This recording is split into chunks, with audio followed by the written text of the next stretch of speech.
I am John, 32, a neurosurgeon, and my adopted brother once poisoned my food because I got into college. Before I tell you about how I finally took back control of my life after years of torment, tell me where you are watching from in the comments below. I really want to know who is with me on this journey. It was supposed to be a quiet Thanksgiving. Just me, my wife Sarah, and the smell of roasting turkey filling our home. A home I bought with my own salary. A sanctuary far away from the chaos I grew up in. I was slicing vegetables at the kitchen island, feeling a rare sense of peace. That peace lasted exactly until 2 p.m. A screeching of tires on the pavement outside shattered the silence. Then came the pounding on the door. It wasn't a knock. It was an assault. John, open this door. You can't hide in there while your brother suffers. My stomach dropped. I knew that voice. It was the voice that had dictated my entire childhood. The voice that could make me feel small and worthless with a single syllable. It was my mother, Eleanor. I walked to the window and peered through the blinds.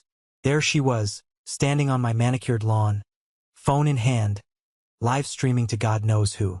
Next to her was Caleb, my adopted brother. He looked disheveled, head down, playing the part of the broken victim perfectly. "Look at this house!" She screamed at her phone screen, panning the camera across my property. "My son lives in a palace while his brother rots.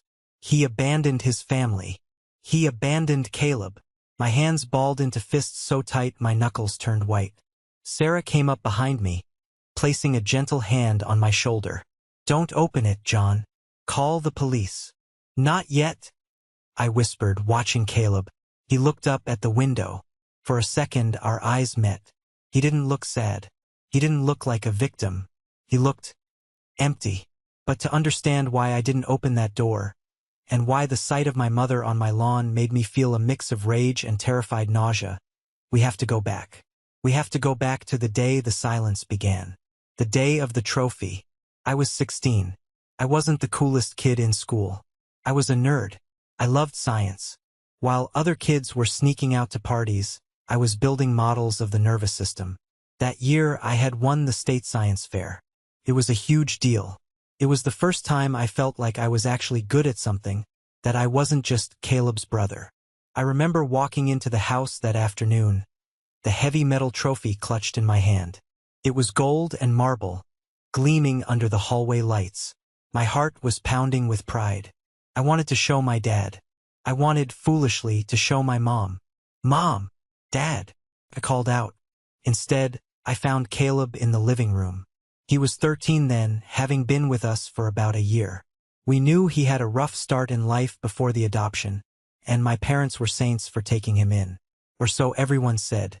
Caleb was sitting on the floor, tearing pages out of a magazine. He looked up, his eyes locking onto the trophy. "What's that?" he asked. His voice wasn't curious. It was flat. "I won," I said, unable to suppress my grin. "First place in the state." Caleb stood up. He walked over to me slowly. I didn't move. I expected a congratulations, or maybe just a shrug. I didn't expect him to reach out and grab the trophy from my hands. "Hey," I protested. "You think you're smart?" Caleb muttered. He turned the trophy over in his hands. "You think you're better than me?" "No, Caleb, give it back. It's heavy." "You don't deserve this," he said. The volume of his voice rose, cracking. "You don't deserve this." Before I could react, he swung. The marble base of the trophy connected with the side of my head with a sickening thud. I didn't feel pain at first, just a flash of white light, and then the floor rushing up to meet me. I hit the carpet hard. My ears were ringing. I reached up to touch my temple and pulled my hand away. It was covered in bright, red blood. "John!"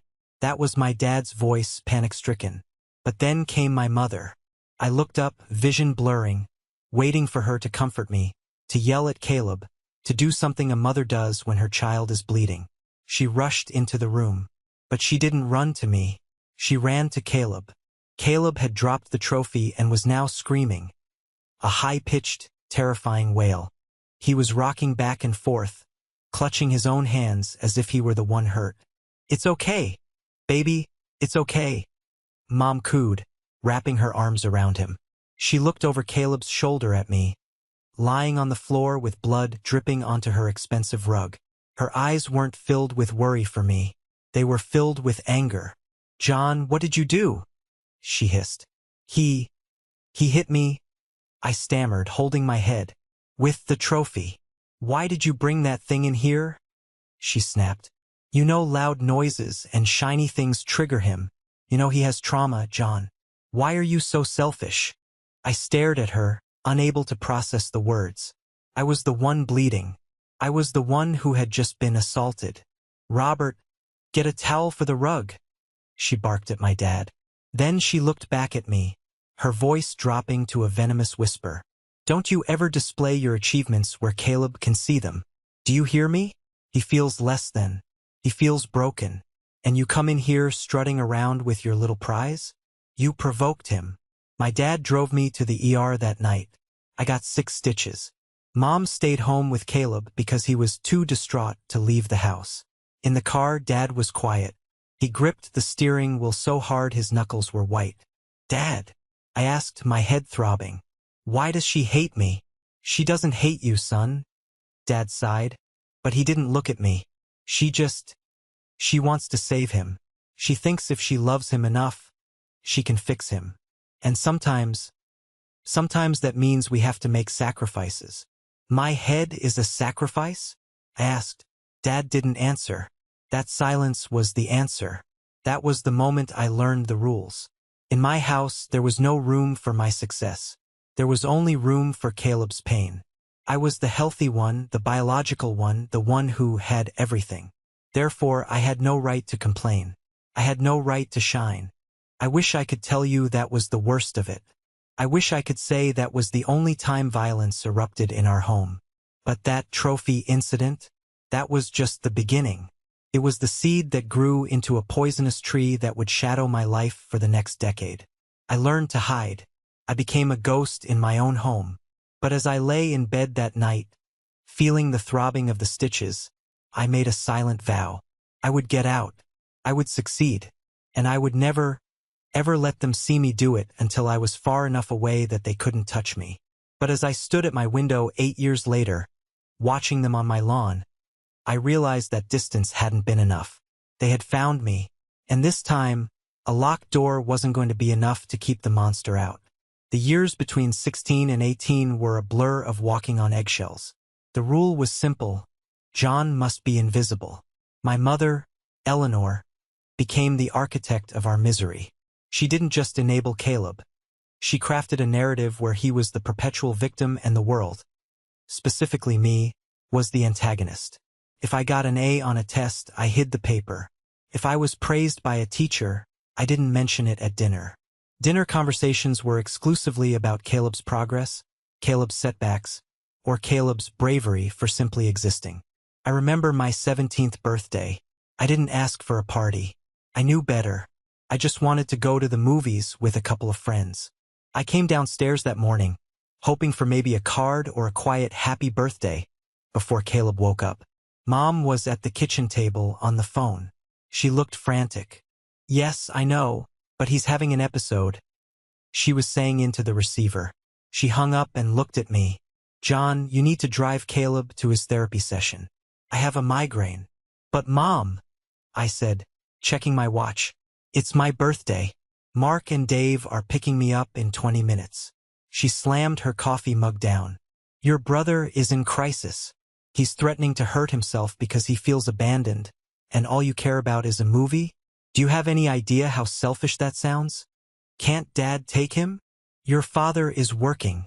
Someone has to pay for this house and for your brother's treatments, since insurance barely covers anything." That was another weapon she loved to use: money. The narrative was that Caleb's needs were draining us, so I had to be low maintenance. No new clothes, no school trips, no asking for anything. I canceled on my friends. I drove Caleb to therapy. He sat in the passenger seat of my beat-up sedan, playing with a lighter, flicking it on and off. "Happy birthday," he sneered, staring at the flame. "Thanks," I said, keeping my eyes on the road. "Mom says you're going to leave us as soon as you can," he said. She says you think you're better than us. I just want to go to college, Caleb. You're not going anywhere, he said, shutting the lighter with a sharp click. You're stuck with me. Felt like a curse. And for a long time I believed him. My sanctuary became the school library. It was the only place I could study without fear of my books being ripped up or water, accidentally, spilled on my notes. That's where I met Sarah. Sarah was everything I wasn't allowed to be. Loud, confident, and unapologetically happy. We were partnered up for a biology project. She noticed the way I flinched when she dropped a heavy textbook on the table. Whoa, easy there, she laughed. It's just a book, not a bomb. I forced a smile. Sorry. Jumpy. We started spending more time together. I didn't invite her over. Couldn't. I was terrified of what Caleb might do or what Mom might say. But one day, Sarah insisted I come to her house to study. Walking into Sarah's home was like stepping onto another planet. Her parents were normal. Her mom asked me about my day and actually listened to the answer. Her dad, Mr. Thomas, cracked bad jokes and laughed at them himself. There was no screaming, no tension hanging in the air like thick smog. So, John, Mr. Thomas asked over dinner. Sarah tells me you're aiming for pre-med. Johns Hopkins, right? I froze. I hadn't told my parents that. It was my secret dream. I hope so, sir. But it's expensive. And my grades. Your grades are perfect, Sarah interjected, kicking me under the table. He's a genius, Dad. He explains the nervous system better than our teacher. That's impressive, her mom said warmly. You must be very proud of your hard work. I felt a lump in my throat. Proud. That word felt foreign. In my house, proud was a synonym for arrogant. That night, I went home feeling a strange mix of hope and dread. I realized that the way I was living wasn't normal. It wasn't okay. But the reality of my home life crashed back in the moment I walked through the door. Caleb was in the hallway, holding one of my reference books. He had a marker in his hand. He was blacking out words, page by page. What are you doing? I asked, my voice trembling. Helping you study, he smirked. I grabbed the book. Mom, I yelled. Couldn't help it. Mom, look what he did. Mom appeared from the living room. She looked at the book, then at me. John, it's just a book. He was trying to engage with your interests. You always exclude him. He ruined it. This cost $50. Money, money, money, she sighed, rubbing her temples. That's all you care about. If you want what's best for your brother, you'd help him heal, not scream over material possessions. She often slipped up like that, confusing her justifications. It didn't matter. The message was always the same. You are the problem. My dad, Robert, was sitting in his armchair in the corner. He looked older than his years. He saw the book. He saw my face. Eleanor, he said softly. The boy needs his books for school. Then buy him another one, she snapped at him. And take it out of the vacation fund. Since apparently, we can't have nice things without upsetting someone. Dad looked down at his newspaper. He didn't fight back. He never fought back. He was the witness to my life. Always there, seeing the truth, but too paralyzed to stop it. Or so I thought. I went to my room and locked the door, a lock I had installed myself and hid the key to. I lay on my bed and stared at the ceiling. I realized then that if I stayed, I would die. Maybe not physically, but the part of me that wanted to be a doctor, a husband, a happy human being, that part would wither and die. I had to get into Johns Hopkins. It wasn't just a school anymore. It was a lifeboat. I studied harder. I slept less. I lived a double life. At school, I was John the aspiring surgeon. At home, I was John the invisible ghost. I kept my applications secret. I used the school's address for correspondence so Mom wouldn't intercept the letters. And then, the spring of my senior year, the letter came. I was sitting in the school office when the secretary handed me the thick envelope. My hands shook as I tore it open. Congratulations. I made it. I was going to be free. But I made a mistake. Terrible, naive mistake. I thought that maybe, just maybe, and acceptance to one of the best medical programs in the country would be enough to break through my mother's delusion. I thought it would be big enough that she had to be proud. I took the letter home. It was a Tuesday evening. The house was deceptively quiet. I walked into the kitchen, the acceptance letter burning a hole in my backpack.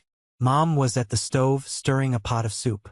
Caleb was sitting at the counter, eating an apple with a knife, slicing off thin pieces with deliberate precision. "Mom," I said, my voice steady but my heart hammering. "I have news." She didn't turn around. "Can it wait? I'm trying to concentrate." "No," I said. "It's important. I got into Johns Hopkins." The spoon stopped moving. Silence stretched in the kitchen, heavy and suffocating. Caleb stopped chewing.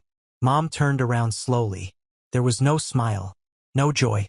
Her face was a mask of cold calculation. "Johns Hopkins?" she repeated. "In Baltimore?" "Yes. It's a huge honor, Mom. I got a partial scholarship, too." "Baltimore is 3 hours away," she said. "I know. I'll live on campus."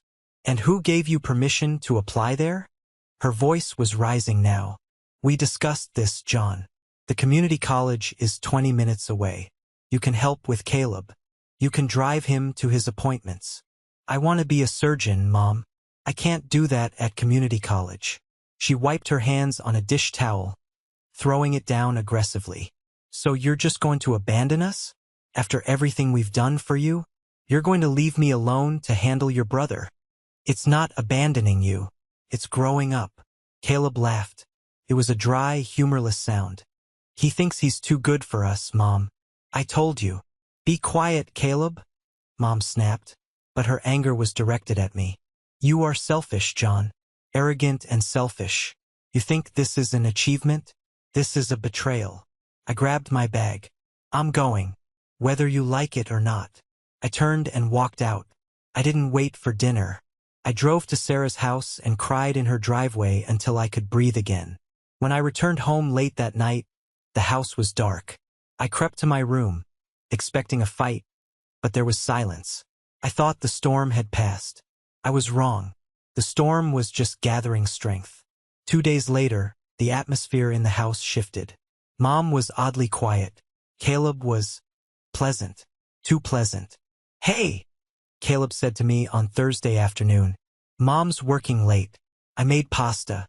Left some for you on the stove." I looked at him suspiciously. "You cooked?" "Trying to be helpful," he shrugged. "Look, about the college thing. I'm sorry. I was jealous. Mom's just stressed. You should go." "Really?" I was stunned. It was the first time in years he had sounded like a human being. I wanted to believe him. God, I wanted to believe him. I was hungry, tired, and desperate for a truce. "Thanks, Caleb," I said. "That means a lot." I went to the kitchen. There was a bowl of spaghetti with red sauce sitting on the counter, covered with foil. It was still warm. I sat down and started eating. Tasted a bit bitter, metallic almost, but I assumed it was just heavy on the oregano or maybe cheap canned sauce. I was famished, so I ate it all. About 30 minutes later, I was in my room studying when the cramps started. It wasn't a normal stomach ache. It felt like someone had reached into my gut and twisted my intestines into a knot.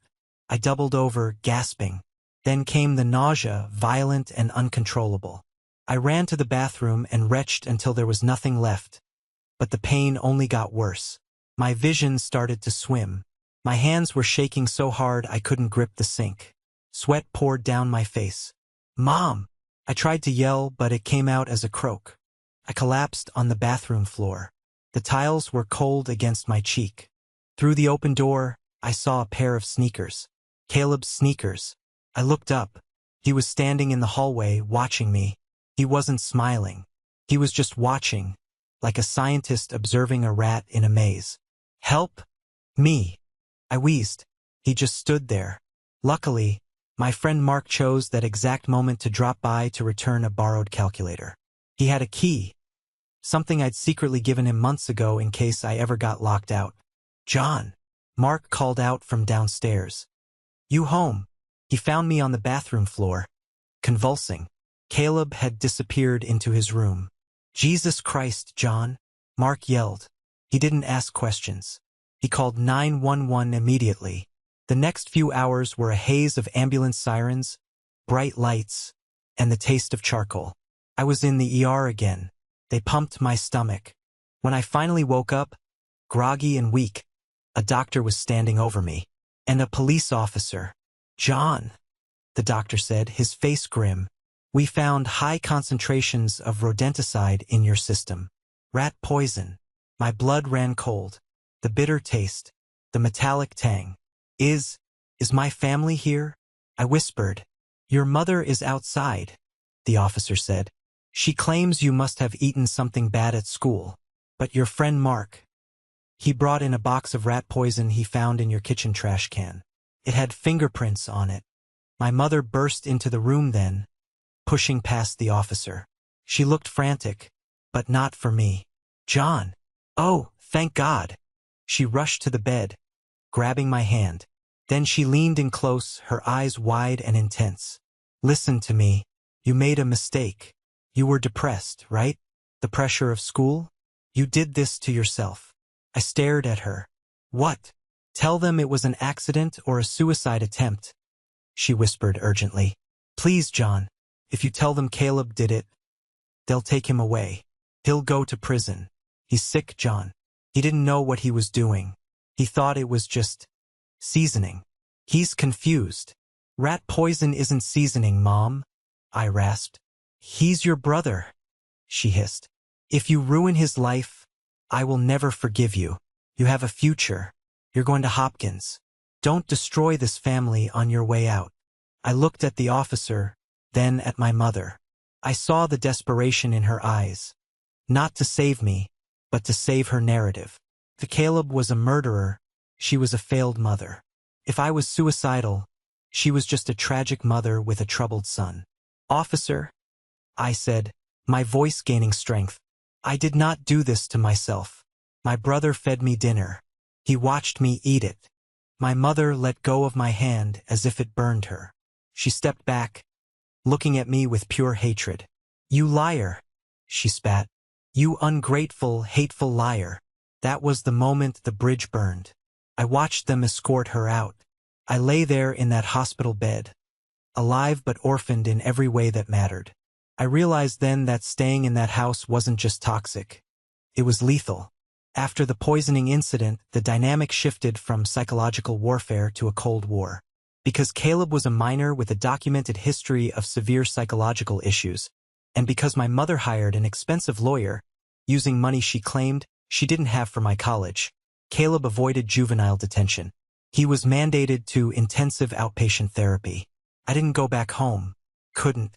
I spent the summer before college sleeping on a blow-up mattress in Sarah's basement.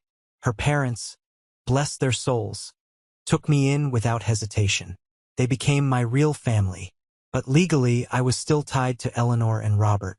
And I needed my birth certificate and social security card to enroll at Hopkins. I also needed my clothes. I'll go with you, Mr. Thomas said one Saturday morning. He was a big man, a retired foreman, with hands like shovels and a heart of gold. We'll get your stuff. No arguments. We pulled up to the house. My house. It looked so normal from the outside, green lawn, white shutters. A lie constructed of wood and brick. Mom was waiting in the kitchen. She didn't offer me a drink. She pointed to a stack of boxes by the door.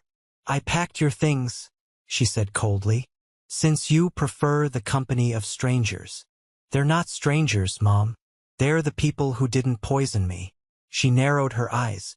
We need to discuss the logistics for Baltimore. There are no logistics. I'm going. You're staying. Caleb is coming with you, she stated. It wasn't a question. I laughed. I actually laughed. It was a sound of pure disbelief. You're joking.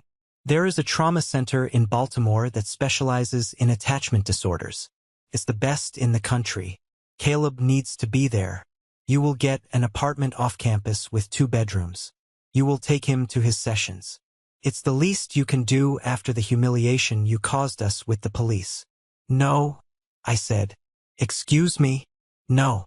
I am going to medical school. I am going to study to be a neurosurgeon. I am not babysitting the person who tried to kill me. He's your brother, she screamed, slamming her hand on the table. He is a danger to my life. And you are enabling him. I leaned in close. I am done, Mom. I'm not taking him. And I'm not taking a dime from you. I'll take out loans. I'll work 3 jobs. I don't care. If you walk out that door without agreeing to this, she threatened, her voice shaking, you are dead to us. No inheritance. No support. Nothing. I looked at Mr. Thomas. He nodded at me, a silent affirmation of support. Keep the money, I said. I'd rather be poor and alive. I grabbed my boxes and walked out. I didn't look back. The next 4 years were the hardest of my life physically, but the most liberating mentally. I worked as a bartender, a tutor, and a lab assistant. I survived on ramen noodles and caffeine. I took out massive student loans. But every dollar I spent was mine. Every grade I earned was mine. Then came the white coat ceremony. It's a rite of passage for medical students, marking the transition from preclinical study to clinical practice. It was a huge milestone. I hadn't spoken to my parents in 3 years. But stupidly, a small part of me, the child who just wanted his mom to be proud, sent an invitation. Just one. Without a note. The day of the ceremony arrived. The auditorium was packed. Parents were flashing cameras, holding bouquets of flowers. I stood in line with my classmates, adjusting my tie, my heart racing. I scanned the crowd. I saw Sarah. I saw her parents, beaming. And then I saw them. Mom and Dad were sitting in the back row. But they weren't alone. Caleb was there. He looked older, gaunt, wearing a hoodie that looked inappropriate for the occasion. I felt a surge of panic. Please don't make a scene. Just this once. As my name was called, Jonathan Miller, I walked across the stage. A dean placed the white coat on my shoulders. It felt heavy like armor. I smiled for the official photographer. Then, from the back of the room, a voice cut through the applause. That coat won't hide who you really are. The room went dead silent. It was Caleb. He had stood up. Mom was pulling at his arm, but not to stop him. She was pulling him to make it look like she was struggling, drawing more attention. You left US, Caleb screamed. You abandoned your family for a stupid coat. Security moved in quickly. Douglas, the head of campus security who I had befriended during my late-night shifts at the library, was on them in seconds. He escorted them out. I stood on stage, my face burning. I could hear the whispers, the confusion, the pity. But then I looked at Sarah. She stood up and started clapping. Then Mr. Thomas stood up. Then my classmates. The applause swelled, drowning out the echo of Caleb's scream. I realized then that Caleb and Mom didn't have power over me anymore. They could scream, they could yell, but they couldn't stop me. I was a doctor. I had a white coat. I had a future. I didn't go to see them outside. I went to dinner with Sarah's family. I blocked their numbers. I focused on my residency. I chose neurosurgery. It's brutal, demanding, and requires nerves of steel. It was perfect for me. The operating room became my sanctuary. In there, everything was logical. Cause and effect. No gaslighting. No emotional manipulation. Just anatomy and skill. I met Sarah at the altar 2 years later. We bought a house. I started making good money, real money. We were building a life. But toxic people are like a chronic disease. Just when you think you're in remission, they flare up. I should have known that my success would be a beacon for them. They didn't care when I was struggling student. But now that I was Dr. Miller, a successful surgeon with a nice house and a reputation, I was a target. And that brings us back to the window, back to the Thanksgiving livestream, back to the moment where the Cold War turned hot. John, I know you're in there. My mother's voice was getting hoarse. The police were on their way. I had finally called them. But the damage was already being done.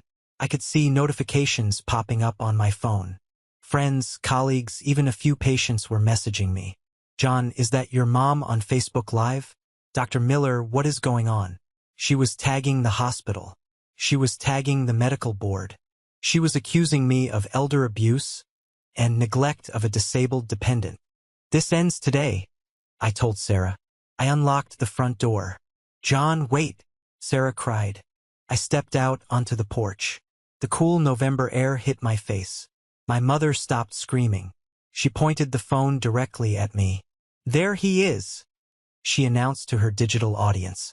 The famous doctor who lets his own brother starve. Caleb looked up.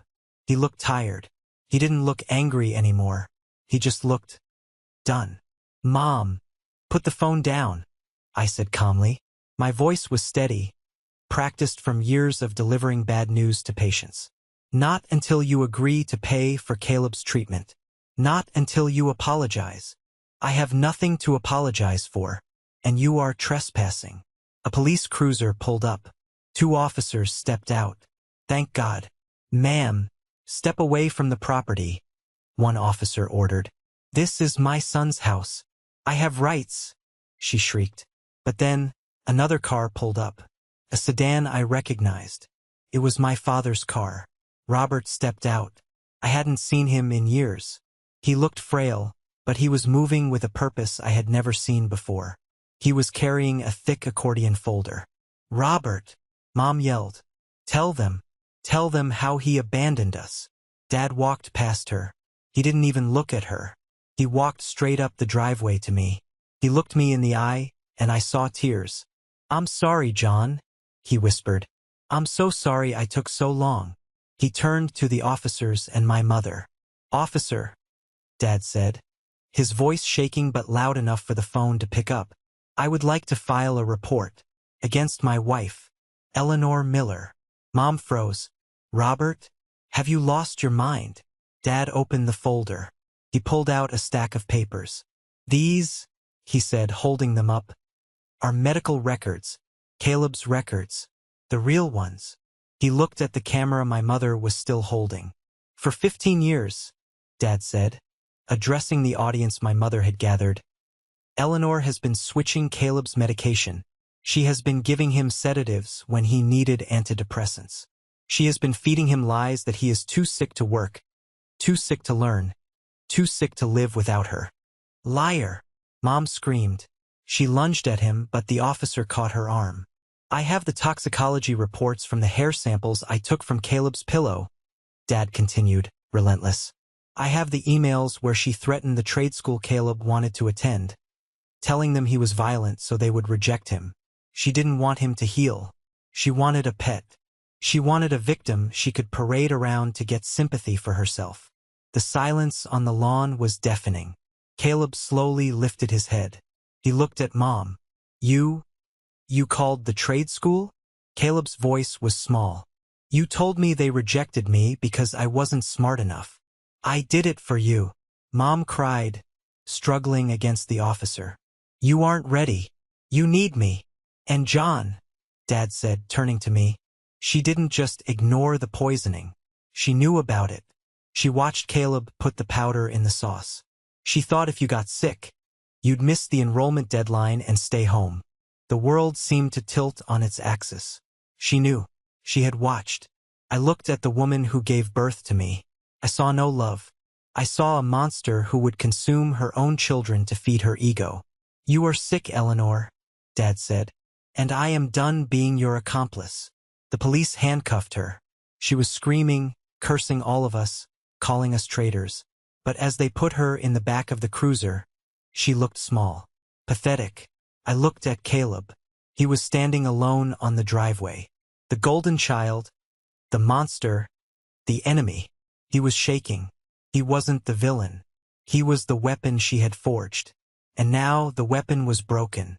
Caleb, I said. He flinched. Come inside, I said. It's Thanksgiving. He looked at me, eyes wide with shock. After everything? I threw a trophy at your head. I poisoned you. I know, I said. And we have a lot to talk about. But right now you look hungry. And Mom isn't here to tell you what to eat. Caleb broke down. He fell to his knees on the asphalt and sobbed. Ugly, raw sobs that sounded like they had been held in for a decade. Sarah came out and put a blanket around his shoulders. We helped him up. We walked him into the house. Dad followed. He handed me the folder. "I should have done this years ago," he said, wiping his eyes. "I was a coward, John. I let her run over us because it was easier than fighting. I hope one day you can forgive me." "I don't know, Dad," I said honestly. "But you're here now." That night, for the first time in my life, I sat at a table with my brother and father without fear. There was no screaming. There was no walking on eggshells. There was just the truth. And it was liberating. The days following Thanksgiving were a whirlwind of legal proceedings. Dad moved into a small apartment nearby. He filed for divorce and handed over every scrap of evidence he had been secretly collecting for the past year. It turned out, the weak father I had despised had been playing a long game. He knew he couldn't just leave. He needed proof to save Caleb, or Mom would have just tightened her grip. Caleb stayed in our guest room for a week. He slept for the first 2 days. A deep, exhaustion-fueled sleep of someone who is finally off the wrong medication. On the 3rd day, I came home from the hospital to find Caleb sitting on the back porch. He had a notebook in his lap. "Hey," I said, sitting down next to him with 2 beers. I handed him one. He took it, staring at the label. "I've never had a beer with you. We've never really been brothers, Caleb." He opened the notebook. I wrote it down. Everything. He pushed the notebook toward me. "Read it." I hesitated, then opened the cover. It was a list. A chronological list of every terrible thing he had done to me. The trophy. The ruined books. The lies. The poison. "Why?" I asked.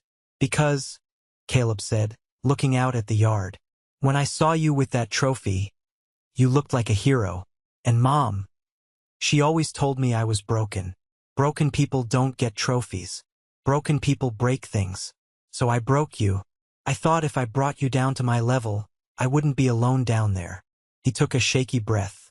"And then, when you left, I realized she didn't stop. She just focused it all on me. She made me sick, John. Literally sick. If I started to feel better, she'd switch my pills. If I wanted to get a job, she'd tell me I was having an episode. I was a prisoner."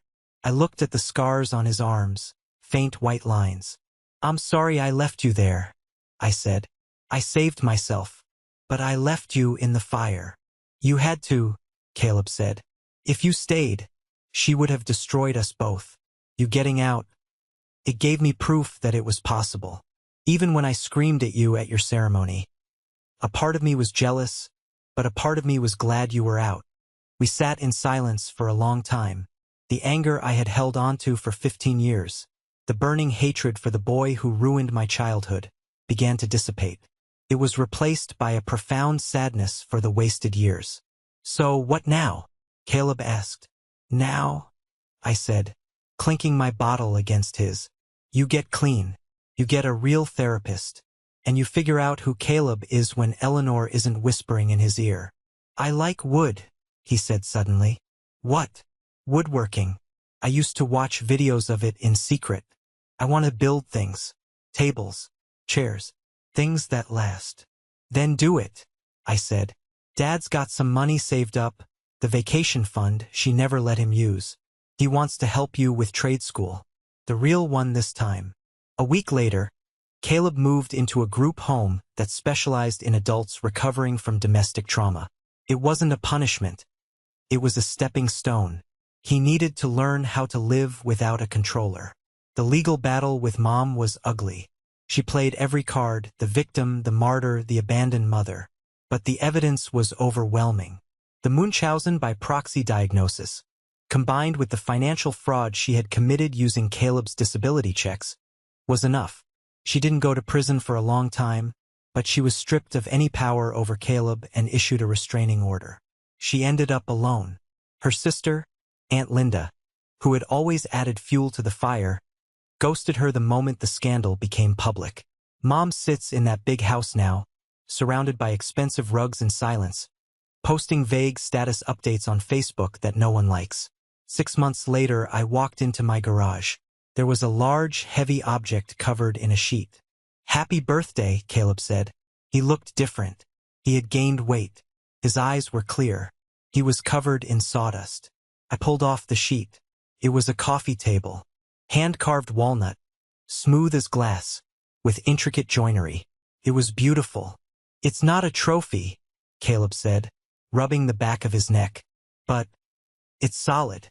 It won't break." I ran my hand over the wood. "It's perfect." I looked at my brother, my real brother. Not the monster I hated, not the victim I pitied, but the man who was standing in front of me, trying to build something good out of the wreckage. "Thank you," I said. "We still have a long way to go. There are years of trauma to unpack. Dad is still learning how to be assertive. Caleb still has bad days where he doubts his own reality. And I still flinch sometimes when I hear a loud noise. But last week, at Sarah's urging, we took a family photo. Me, Sarah, Dad, and Caleb. We sent it to Mom. No note, just the picture. We heard she tore it up. That's fine. She can tear up the paper. But she can't tear us apart anymore." I realized something important through all of this. Blood makes you relatives. Loyalty makes you family. I had to lose my mother to find my brother. And frankly, it was a trade worth making. If you are listening to this and you feel trapped, if you are the John hiding your achievements, or the Caleb being told you're broken, please know this. The door isn't locked. You can walk out. It will be hard. It will be lonely for a while. But on the other side is a life that is actually yours. And that is a trophy worth fighting for. It has been 12 months since the police cars flashed red and blue lights across my front lawn. 12 months since my father finally found his spine. And 12 months since I looked at my brother and saw a survivor instead of a villain. Time is a funny thing. When you are living in trauma, a day feels like a decade. But when you are healing, the year flew by in a blur of motion, paperwork, and quiet realizations. My life as Dr. Miller took a turn I hadn't expected. The hospital board, initially concerned by the public spectacle my mother had caused, conducted a quiet internal review.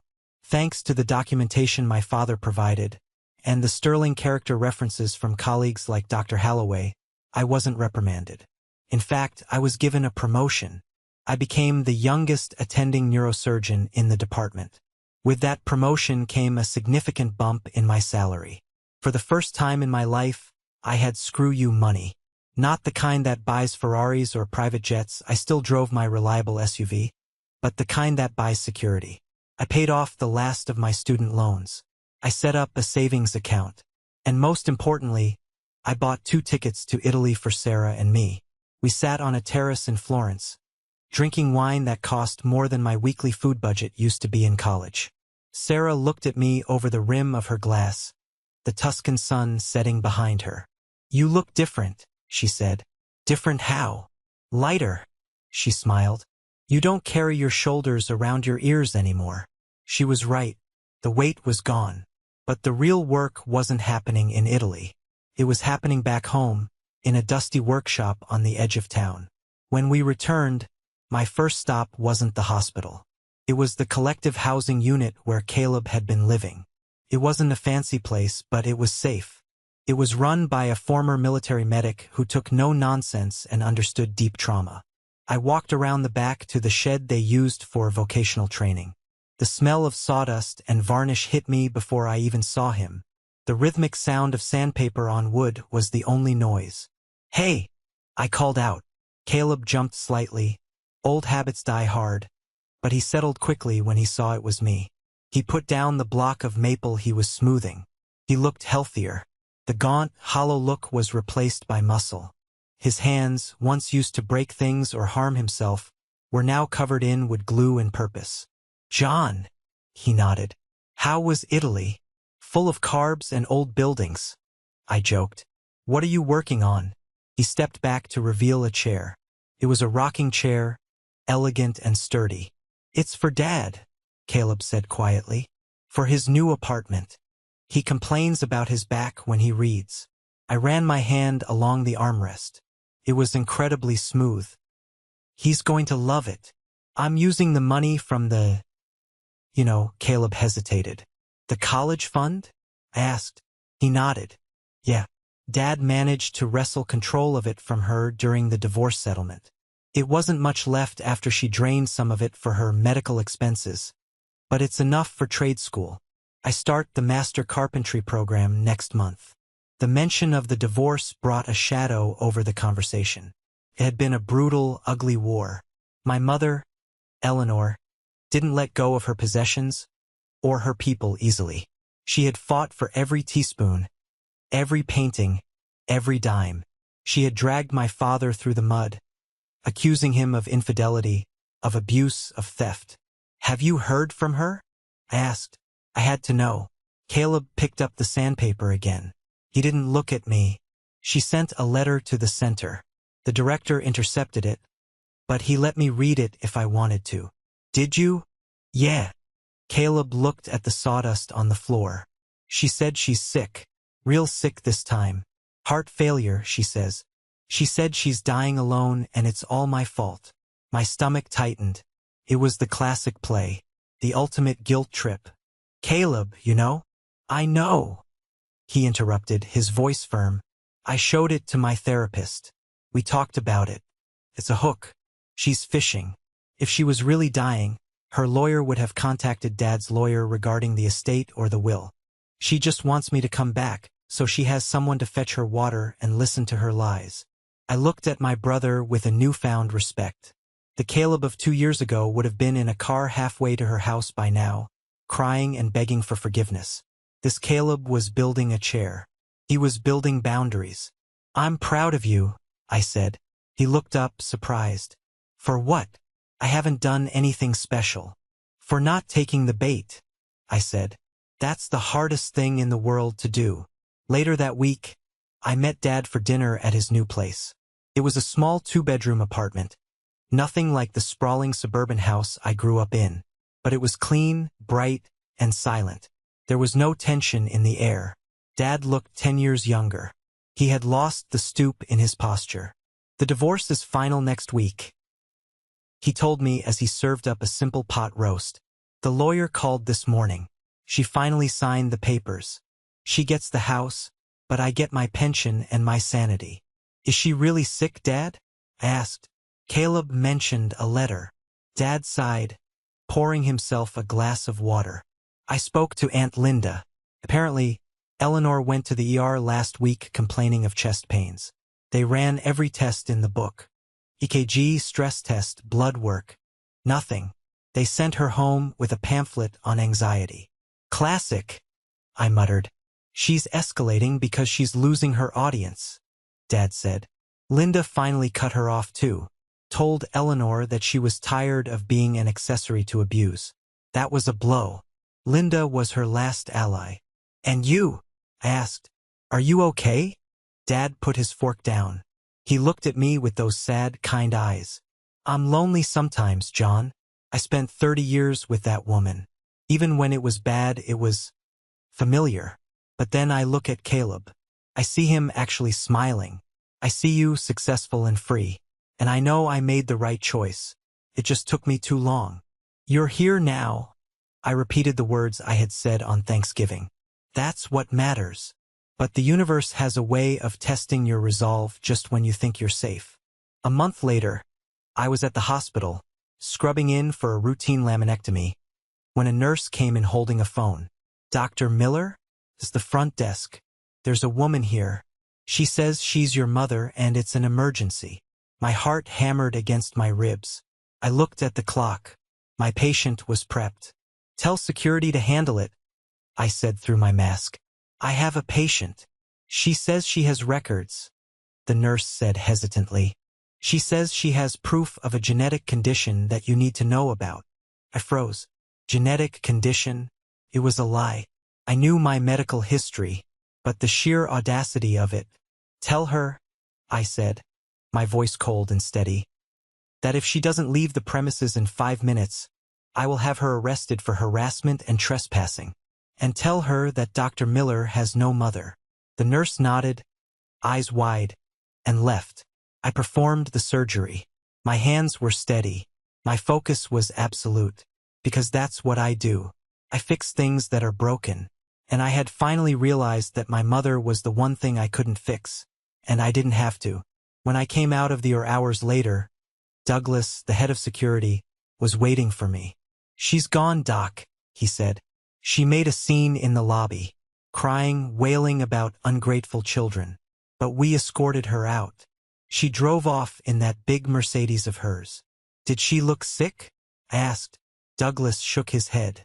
"She looked like she had plenty of energy to scream at my officers." "She's not sick, John. She's just desperate." I nodded, thanking him.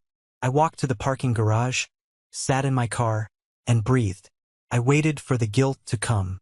I waited for that old voice that said you're a bad son. It didn't come. Instead, my phone buzzed. It was a text from Caleb. "Finished the chair." Dad cried.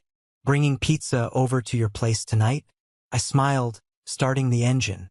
"Make it pepperoni," I typed back. "I'm on my way." We were building a new foundation. It wasn't built on blood or obligation or fear. It was built on pepperoni pizza, handmade chairs, and the silence of a phone that didn't ring. The day I got married was the hottest day of July, but I didn't feel the heat. We held the ceremony in a small vineyard about an hour from the city. It was intimate. 50 people, mostly friends from the hospital, Sarah's enormous family, and my small patchwork tribe. There was a moment, right before the ceremony, where the old panic flared up. I was standing in the changing room, adjusting my cufflinks. I looked in the mirror and, for a split second, I expected to see a bruise on my temple. I expected to hear a screeching voice telling me I didn't deserve to be happy, that I didn't deserve a beautiful wife or a celebration. Then the door opened. It was Caleb. He was wearing a suit that we had picked out together. It was fitted, sharp. He looked handsome. He didn't look like the boy who threw a trophy. He looked like my best man. "You okay?" he asked, noting my pale face. "Just ghosts," I admitted. Caleb walked over and straightened my tie. "They aren't invited," he said. I checked the guest list. Security is tight. Douglas is at the gate. "Remember?" I laughed. I had actually hired Douglas for the wedding security, mostly as an inside joke, but partly for peace of mind. "Thanks, brother," I said. "Time to go," he grinned. "Sarah is gonna freak out if you're late. She's pacing a hole in the floor." Standing at the altar, watching Sarah walk toward me, I felt a sense of finality. This was it. This was the line in the sand. I was starting my own family, and this family would be different. In this family, achievements would be celebrated. Pain would be comforted, not weaponized. Love would be unconditional. The reception was a blur of joy. But the moment that stuck with me, the moment that I will carry to my grave, was the toasts. Mr. Thomas gave a lovely, rambling speech about how he gained a son. But then Caleb took the microphone. The room went quiet. A few of my friends from high school, the ones who knew the rumors, shifted uncomfortably in their seats. Caleb held a glass of champagne. His hand shook slightly, but his voice was strong. "For a long time," Caleb began, looking directly at me, "I hated John. I hated him because he was everything I wasn't allowed to be. He was the sun and I was just the shadow. I was told that for me to shine, his light had to be put out." He paused, taking a breath. Sarah reached out and squeezed my hand under the table. "I did terrible things to him," Caleb continued.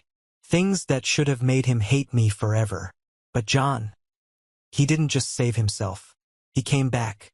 He showed me that the walls around us weren't protecting me. They were imprisoning me. He taught me that I wasn't broken, just bent. And wood that is bent can be crafted into something strong." He raised his glass. "To John and Sarah, thank you for showing me what love actually looks like. It doesn't look like control. It looks like freedom." There wasn't a dry eye in the house. I stood up and hugged him. It was a fierce, tight hug, the kind that crushes the past into dust. A week after the wedding, I had one final piece of business to attend to. The lawyer called. My mother was liquidating some assets. She was selling the childhood home. Since my name was technically on a trust that my grandmother had set up years ago which was tied to the property, I needed to sign off on it. I could have done it via mail. I could have sent a courier. But I needed to see it. I needed to see the house one last time, to know that it was just a pile of bricks. I drove over on a Tuesday morning. A for sale sign was planted in the lawn, the same lawn she had stood on to livestream her hate. I walked up the driveway. The front door was open. Movers were carrying boxes out. I found Eleanor in the living room. The room was empty, stripped of the Persian rugs and the heavy curtains. It looked small, shabby even. She was sitting on a folding chair directing the movers. She looked older. Her hair wasn't perfectly coiffed. She looked tired. She saw me and stiffened. "You came," she said. "No hello. No congratulations on the wedding. Just to sign the papers," I said, placing the folder on a stack of boxes. "Where do I sign?" She watched me as I uncapped my pen.